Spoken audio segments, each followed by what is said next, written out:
Hasımken hısım oldunuz. Hangisi daha iyi İlyas? Böyle iyiyiz, böyle iyiyiz.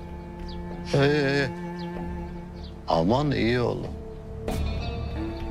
Bu devirde hısımlık hasımlıktan daha zor. Sırtını sıvazlayacaksın, yanlışını söylemeyeceksin,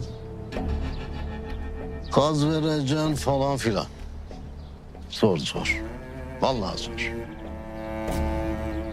En iyisi kimsesiz olmak.